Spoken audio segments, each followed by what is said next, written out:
brings us to our final speaker, Aterah, Director of Programming at Osher's Integrative Medicine and Planetary Health program at Harvard Medical School. She's going to talk about spiritual connections to nature for personal and social transformation. Thank you, Aterah. Great. Well, thank you. Thank you, Susan. And this has been absolutely amazing. I feel as though everybody who's spoken has kind of given us permission to tear down the walls and think totally differently. I feel as though this is a paradigm shift in the making. So I just want to thank everybody who's gone before me.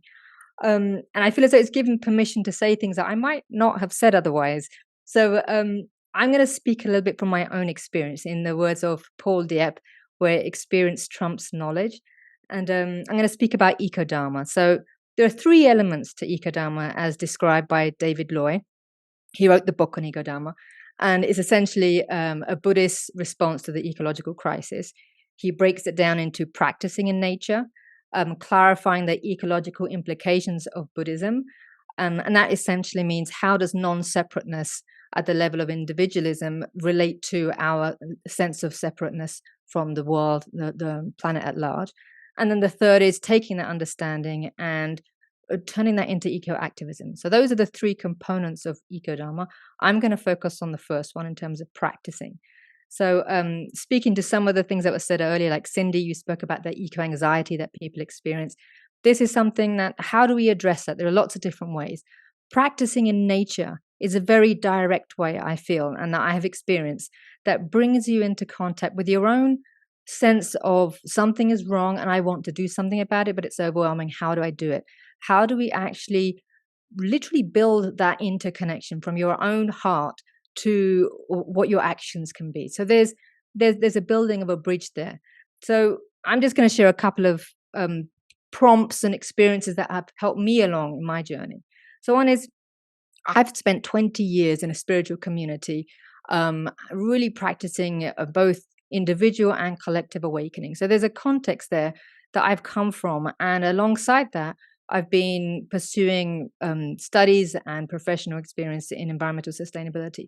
So Eco-Dharma has really brought those 2 things together. And I feel as though it's connecting the head and the heart. And I loved what Mona shared earlier, those 18 inches between the head and the heart being the longest journey. And I feel as though what we need to do is keep chipping away at that sense of block between the head and the heart. And embodied practices in nature help that. It takes it from meditation being an inward focus, where obviously we're seeing through the mind, our emotions and our thoughts, and that sense of being separate as an individual is addressed. But practicing in nature itself, outside, you're engaging with all of your senses. Your focus is outward. So you're using your feeling, your hearing, your seeing. And there's something that happens there which helps dissolve that sense of separateness from the outside world. And there's certain ways that, the penny drops when somebody says something. So I'm on a retreat and I'm sitting there on the mountain. I'm looking across the valley, and the words of one of the teachers that are leading this retreat say, don't try and connect with that mountain over there, because the energy that's animating that mountain is the same energy that's animating you. So there's something about that closes that gap of trying to connect, because we don't need to try and connect, because that we're already prior to that, sense of disconnection. There is no connection that needs to happen. And I think in moments like that, you realize that you don't need to try and connect with something.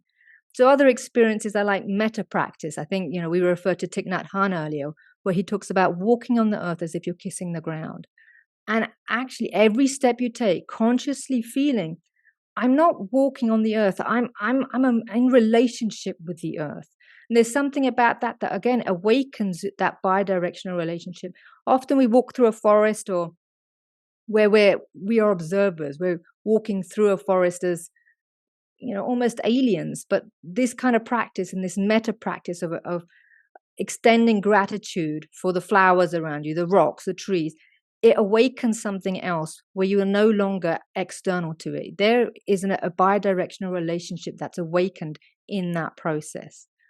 And one other thing that I'd just like to share is some of us may have heard of Joanna Macy. So she has been instrumental in supporting grief circles and truth mandalas. So we did one of these truth mandalas on this retreat that I went to recently. Very powerful, where you have 4 objects from the forest that we took. Like one represents anger, fear, I think loss, and one is uncertainty. So each individual takes one of these objects and relates to their own experience. Doing that in a collective helps you tap into what our collective experience is. And it's big. It's like the dimensions of those emotions, range from the love, the grief, the fear, the uncertainty, all of it. You feel it, and it's a lot to hold.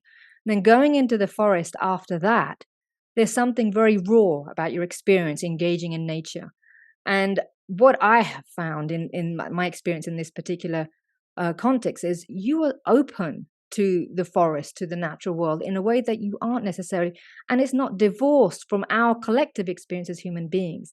So that, again, there's no separateness from our collective experience as humans and what you're engaging in nature. There's a certain vulnerability and rawness that you expose yourself to.